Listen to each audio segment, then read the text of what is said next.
O Ministério da Educação já homologou as novas diretrizes curriculares para o ensino fundamental. Esse texto vai servir como base para os currículos de todas as escolas do país já neste ano. E nós vamos conversar agora com o César Calegari, que é membro da Câmara de Educação Básica do Conselho Nacional de Educação e participou da elaboração dessas novas diretrizes curriculares. Tudo bem, César? Bem. Então, conta pra gente quais são as principais novidades. Tem muita coisa nova? Mudou muita coisa? Na realidade, não grandes novidades em relação ao que tem sido feito pela lei brasileira e pelas escolas e professores no Brasil. Tá. Quer dizer, não tem novas disciplinas, essas diretrizes sempre devem se basear na própria Lei de Diretrizes e Bases da Educação, a LDB. Então, o eixo básico, ele continua igual, né? Não tem lá grandes novidades. O que é que tem de novidade e ela é muito importante? Primeiro que nós estamos, pela primeira vez, organizando a diretriz curricular do ensino fundamental com base no ensino fundamental de 9 anos de duração. Nós todos sabemos que a partir do ano passado passou a ser obrigatório definitivamente para todo o Brasil o ensino de 9 anos a partir do atendimento de crianças com 6 anos de idade. Então, nesse caso dessas diretrizes, há um tratamento muito especial para essa fase do ensino fundamental, que é das crianças de 6, 7 e 8 anos. E o que você trata ali? Bom, primeiro que nós estamos recomendando que essa fase seja necessariamente constituída como um bloco, né, um bloco de alfabetização. E que esse bloco, no percurso de 6, 7 para os 8 anos de idade, os professores, escolas e redes de ensino considerem que as crianças estão num processo de formação. Quer dizer, o seu amadurecimento, né, o seu crescimento e o seu desenvolvimento educacional, eles devem convergir para os 8 anos de idade. Portanto, as crianças não devem ser passíveis de interrupção nesse processo. De reprovação. De reprovação.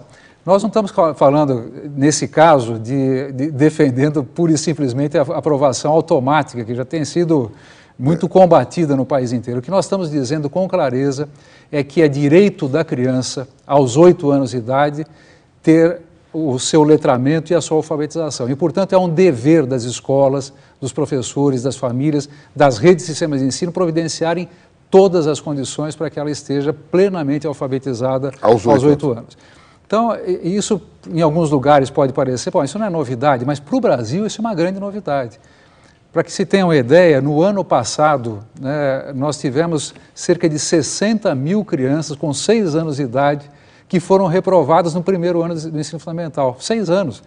Que tipo de culpa, vamos dizer assim, entre aspas, pode ter uma criança com 6 anos de idade? Que não aprendeu... Quer dizer, é claro que a responsabilidade do desenvolvimento é da escola, inclusive das famílias, mas dela ela não pode ser sacrificada e estigmatizada, punida, fazendo com que todos os seus colegas continuem e ela fique represada por uma falha que não foi dela, certamente não foi dela.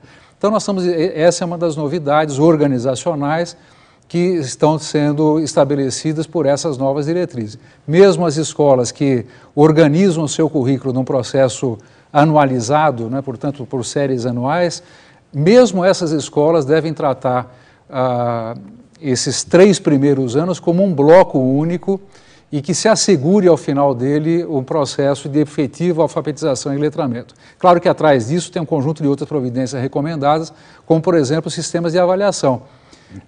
Chegar a esse ponto aos 8 anos de idade com a plena alfabetização das crianças brasileiras significa 2 coisas. Primeiro, fechar de uma vez por todas a torneira do analfabetismo, porque é aí que você efetivamente combate o analfabetismo. E segundo, garantir que haja um sistema de avaliação clara e que atrás dele também esteja a fixação de objetivos e expectativas de aprendizagem, não apenas para esses 3 primeiros anos, mas em termos de todo o ensino fundamental.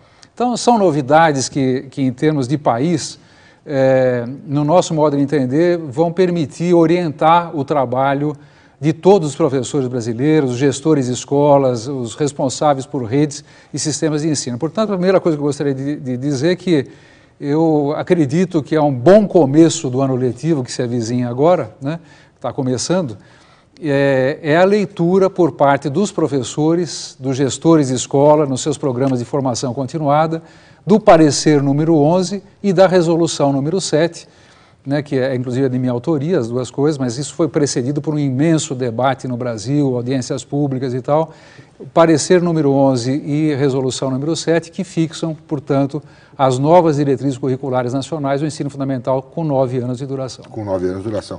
Agora, você falou que definir qual seria o conteúdo que essa criança teria que ter em determinados momentos da sua vida escolar.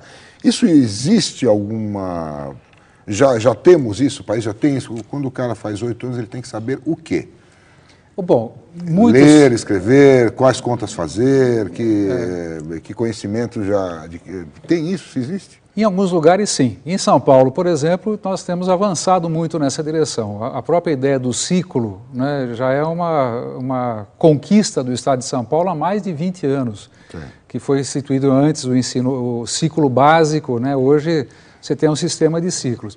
E, no caso do Estado de São Paulo, ele tem sido feito um investimento importante na produção de material de orientação ao professor e de orientação para os alunos. Nesses materiais estão contidas expectativas de aprendizagem. Para cada idade. Alguns municípios também fazem isso, mas a grande maioria dos municípios não tem isso. E como é que você pode dizer que se fomos ou não fomos bem-sucedidos no processo educacional, seja o aluno, seja o professor, se você não tem metas e objetivos claramente definidos, né? No Brasil, nós tivemos sempre uma certa resistência, que isso vem desde a época da ditadura, né? Uma resistência dizendo, olha, o governo não tem que se meter nessa história, né? Não tem que estabelecer nada, né? Não tem que estabelecer nada, mas, concretamente, o fato de nós não termos nenhuma orientação mais clara tem gerado um fracasso do processo educacional. E... Portanto, nessas diretrizes aqui está claramente estabelecido uma complementação que já está sendo produzida pelo Ministério da Educação, que é, a partir de um forte e intenso debate com os professores brasileiros, estabelecer mesmo quais são as expectativas, não apenas para essa fase inicial do ensino fundamental, que nós chamamos de bloco da alfabetização, mas para as demais também, né? E, com isso, orientando mais claramente o percurso educacional que professores e alunos têm que trilhar. E eu tenho a impressão que, com isso, nós vamos dar uma contribuição grande para a melhoria da qualidade da educação e, sobretudo, do aprendizado. Eu sempre me pergunto, essas diretrizes que são feitas pelo Conselho Nacional de Educação e também homologadas pelo MEC, elas não têm força de lei, né? Qual é a força delas? A gente sempre se pergunta, como fazer com que elas sejam efetivamente implementadas? Bom, primeiro que a lei garante e determina que seja o Conselho Nacional de Educação o órgão brasileiro que estabelece diretrizes curriculares nacionais. E isso é uma coisa muito importante se nós não seremos um país, né? Claro. Você pode ter várias opções educacionais, quer dizer, há um ordenamento.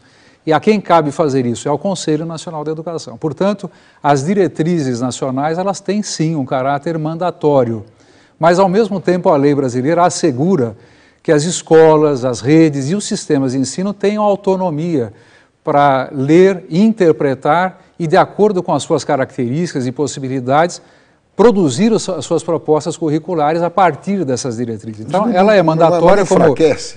Sim, mas não tem jeito. Quer dizer, se nós quiséssemos fazer uma coisa mais rígida, certamente nós estaríamos tolhendo a capacidade criativa de professores, as diferentes condições, inclusive educacionais, que o Brasil tem, né? Alguns estados, municípios, comunidades têm condições, às vezes, de avançar mais, e aí é uma questão de princípio democrático. Você tem que garantir unicidade, e nós estamos fazendo isso com essas diretrizes, mas também garantir a possibilidade de que todos possam, de acordo com possibilidades e condições, desenvolver uma proposta curricular com base nessas diretrizes. Tá.